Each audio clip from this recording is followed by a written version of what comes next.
एक quick update है कि अभी ड्यू का प्रेफरेंस फॉर्म भरा जाना चालू हो चुका है। अभी एक प्रेस रिलीज आई है जिसमें बताया गया है कि ड्यू का प्रेफरेंस फॉर्म चालू हो चुका है।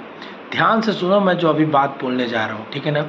ये बहुत इंपॉर्टेंट है क्योंकि देखो, हर यूनिवर्सिटी की थोड़ी सी क्राइटेरिया अलग है, ठीक है ना। हर यूनिवर्सिटी का स्ट्रक्चर अलग है। ड्यू में क्या है कि आपके बहुत सारे कॉलेजेस हैं और एक कॉलेज में बहुत सारे कोर्सेज हैं। बीएचयू में ऐसा नहीं है। बीएचयू में आपके मेन कैंपस है और कुछ अफिलिएटेड कॉलेज है जो लिमिटेड है, ठीक है ना, और उसमें भी सारे कोर्सेज नहीं चलते हैं। पर ड्यू क्या है, कई सारे कॉलेजेस को मिला के ड्यू बना है, ठीक है ना। अब ध्यान से सुनना जो मैं बात कर रहा हूँ। जब प्रेफरेंस फॉर्म भरना, अभी अपना डैशबोर्ड जब ओपन करोगे, ठीक है, तो किसी भी जड़ बुद्धियों का बातों को सुन के मत भरना, ठीक है ना। कुछ बैल बुद्धि ये कह रहे हैं, मैं देख रहा हूँ कि ऐसा कह रहे हैं कि अगर आपको हिंदू कॉलेज का, अगर आपको बीएससी भरना है, आप जाकिर हुसैन का बीएससी भर देंगे, उससे बढ़िया है बीए हिंदू का, तो बीए हिंदू का भरिए। अरे पहले इस बात को तो समझो, अगर हमको बीएससी करना है, कहीं का बीए अच्छा हो, ऑक्सफोर्ड का ही क्यों ना अच्छा हो, क्या हम ऑक्सफोर्ड चले जाएंगे? हमको अगर जो कोर्स करना है वो कोर्स हम अपनी प्रायोरिटी देंगे ना। तो सबसे पहली चीज़ है कि आप क्या कोर्स करना चाहते हो। कोर्स मतलब ब्रॉडर लेवल की मैं बात कर रहा हूँ कि आप बीएससी करना चाहते हो, बीए करना चाहते हो, बीकॉम करना चाहते हो, क्या करना चाहते हो। क्योंकि ड्यू में क्या हुआ है कि 12th के मार्क्स के बेसिस पे ये चीज़ें हो रही हैं। तो क्या हुआ कि आप 12th का एग्जाम दे दिया, आप किसी भी कोर्स में अप्लाई कर सकते हैं। बीएचयू में ऐसा चीज़ नहीं है, उसने तो लिमिट कर दिया कि अगर इस कोर्स के लिए ये सब्जेक्ट देना पड़ेगा, इस कोर्स के लिए ये सब्जेक्ट। अब ड्यू में आपके पास ऑप्शन खुल गए।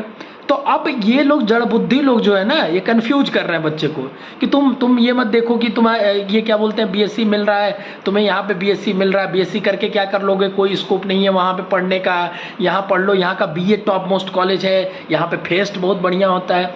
अरे बैल बुद्धियों, जड़ बुद्धियों, समझो बात को। अगर किसी बच्चे को बीएससी करना है तो भले कोई टॉप का कॉलेज भी बीए करा रहा हो, प्रोग्राम कराए या ऑनर्स कराए, उसमें लेके क्या फ़ायदा। दूसरी बात, मैं आपको बहुत इंपॉर्टेंट बात बताना चाहता हूँ। आगे आप जो भी करेंगे ना, आपका सब्जेक्ट डिसाइड करेगा आप क्या करते हैं, कॉलेज नहीं डिसाइड करता है। कॉलेज एक बस आपके 3 साल की जर्नी का पार्ट है। 3 साल कैसे आपका बीतेगा, वहाँ पे किस लेवल का डेवलपमेंट होगा। हाँ, इंपॉर्टेंट है कॉलेज, अच्छे कॉलेज में ओवरऑल डेवलपमेंट अच्छा होता है। लेकिन ये बताओ, हम बहुत अच्छे कॉलेज में चल गए, हमने मनपसंद कोर्स ही नहीं लिया। मनपसंद छोड़ो, जो हमें पढ़ना है, अगर मैं मान लो बीएससी करना चाहता था, मैंने अच्छे कॉलेज के चक्कर में बीए लिया, तो क्या मैं आगे बढ़ पाऊंगा कुछ जीवन में? तो पहले आपको ब्रॉडर लेवल पे ये समझना है कि आप क्या चाहते हो करना। बीए, बीएससी, बीकॉम, क्या करना चाहते हो। बीए में भी ऑनर्स प्रोग्राम, ऑनर्स को प्रायोरिटी दे सकते हो आप, ठीक है ना। अब उसमें कॉलेजेस का प्रेफरेंस दे सकते हो। अब बीएससी आपने चूज कर लिया, हाँ, अब उसके बाद कॉलेज का प्रेफरेंस दो कि इस कॉलेज का स्टैटिस्टिक्स अच्छा है तो इसको हम ऊपर कर लेंगे, इस कॉलेज का फिजिक्स अच्छा है तो इसको नीचे कर लेंगे, वो सब्जेक्ट कर लो। लेकिन बीएससी बीए में कोई कंपेरिजन ही नहीं है। जिस बच्चे को बीए करना है वो बीएससी क्यों करेगा, कहीं का बीएससी भले न लाख अच्छा हो। हर चीज का इसीलिए तो अलग अलग कोर्स बनाया गया है। ऐसे तो कहते सब बच्चे तुम बीए बीएससी क्यों कर रहे हो, सब लोग जाओ मेडिकल करो, एमबीबीएस करो, सबका स्कोप ही नहीं है बीए बीएससी का। स्कोप सिर्फ कोर्स डिसाइड नहीं करता है और स्कोप सिर्फ कॉलेज डिसाइड नहीं करता है। पहले तो आप चूज करेंगे ना आपको करना क्या है, फिर आपको स्कोप वहाँ दिखेगा धीरे धीरे आगे चल के। तो इस बात को समझिएगा, प्रेफरेंस भरते वक्त ध्यानपूर्वक किसी भी जड़ बुद्धि बैल बुद्धियों का आपको नहीं सलाह लेना है। आप अपने दिमाग का यूज करिए, आपको क्या करना है पहले ये कॉल लीजिए। इसका क्या तरीका है, जैसे हमने देखिए बीएचयू के लिए वीडियो बना दी, आर्ट्स और साइंस के लिए, अभी एक और वीडियो जाएगी साइंस के लिए, डिटेल में आप जाके देखना। हमने बता दिया कि ये सब्जेक्ट यहाँ पे चलते हैं। सब्जेक्ट मतलब उस सब्जेक्ट से आपकी बीएससी या बीए होंगी। तो आगे चल के जब भी आपको कुछ भी करना होगा, आपको सरकारी नौकरी लगेगी, तो वो सब्जेक्ट सब इंपॉर्टेंट रखता है। अगर आप बहुत अच्छे कॉलेज से ही पढ़ लिए ना, और अगर आपने क्या बोलते हैं सब्जेक्ट नहीं ऐसा चूज किया है जो आपके गवर्नमेंट जॉब्स में नहीं एलिजिबल है, तो कुछ नहीं मैटर रखता है, आप भले टॉप के कॉलेज से क्यों ना पढ़े हो। समझ रहे हो बात को। तो इस बात को मैटर रखता है कि आप कहाँ से पढ़ रहे हो, ये तो मैटर रखता है, लेकिन सबसे इंपॉर्टेंट हमको क्या कोर्स करना है ये तो इंपॉर्टेंट है ना यार। दो कोर्स को प्रायोरिटी कभी दिया ही नहीं जा सकता, दोनों अनपैरेलल है, दोनों की चीज़ें अपनी अपनी जगह अच्छी है। तो हमको कोर्स खुद से चूज करना है। फिर कॉलेज का प्रेफरेंस अभी मैं ड्यू के लिए भी आपको कल दूंगा, ठीक है ना। सारे कॉलेजेस की प्रेफरेंस लिस्ट दूंगा कि कौन से कॉलेज किस टॉप पे है, कहाँ पे है।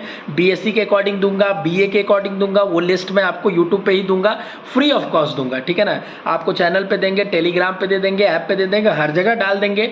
आप जाके देख लीजिएगा जहां से आपको सुविधा मिले, ठीक है। बट आपको अपने दिमाग का यूज जरूर करना है। किसी के कहे हुए बातों में नहीं आ जाना। मैं भी जो कह रहा हूँ उसकी बात को मत एकदम मान लो, खुद उसे बैठ के सोचो। सोचने का तरीका यही है कि मैंने सब्जेक्ट्स के नाम बता दिए, आपको सब्जेक्ट्स के नाम पता चल गया, ऑलरेडी वेबसाइट्स पे है, ठीक है ना, हमने भी आपको बता दिए। अब उसके बेसिस पे आप एनालिसिस करो, दिन भर सर्च करो कि अगर हम इकोनॉमिक्स ऑनर से पढ़ते हैं तो हमें क्या फ़ायदा है, अगर हम हिस्ट्री ऑनर से पढ़ते हैं, अगर हमको बीए करना है तो, अगर हमको साइंस करना है तो केमिस्ट्री से पढ़ते हैं तो क्या फ़ायदा है, बायोलॉजी से पढ़ते हैं तो क्या फ़ायदा है, उसके स्कोप सर्च करो। ये फालतू के वीडियो देखने से अच्छा वो देखो एक एक सब्जेक्ट के बारे में, तुम्हें कहीं ना कहीं गूगल पे कुछ ना कुछ ब्लॉग, कहीं ना कहीं कुछ ना कुछ मिलेगा, तो उसके बेसिस पे तुम डिसाइड कर पाओगे कौन से सब्जेक्ट को ऊपर रखना है, फिर आपको क्या अच्छा लगता है। सबसे इंपॉर्टेंट ये भी तो है, अगर मैं बोल दूं कि इस सब्जेक्ट का स्कोप है और तुम्हें वो अच्छा ही नहीं लगता हो पढ़ने का, तो क्या तुम उसमें एक्सेल कर पाओगे? तुम्हारा मन ही नहीं लगेगा, तुम क्या अच्छा कर पाओगे?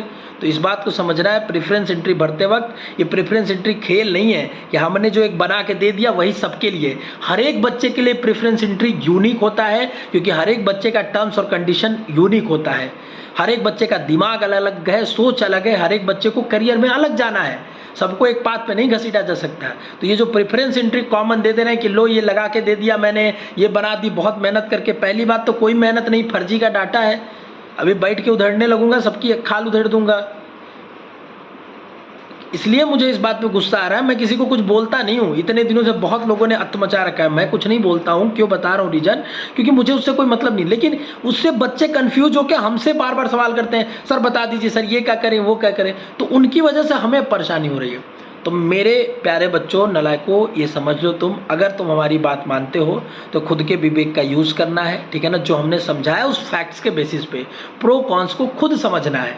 आप इतने अब एलिजिबल हो चुके हो, आपने इंडिया का सबसे बड़ा एग्जाम दिया है तो आप एलिजिबल हो चुके हो, ठीक है ना। बाकी प्रेफरेंस एंट्री अभी भरने में जल्दीबाजी कुछ मत करना, बस देखो उसको कैसे होता है क्या नहीं होता है। कल भर के मैं अच्छे से पूरा प्रेफरेंस दे दूंगा, बीए के लिए अलग, बीएससी के लिए अलग, ठीक है ना। तब तक के लिए स्वस्थ रहिए, मस्त रहिए, खुश रहिए, ऑल द बेस्ट।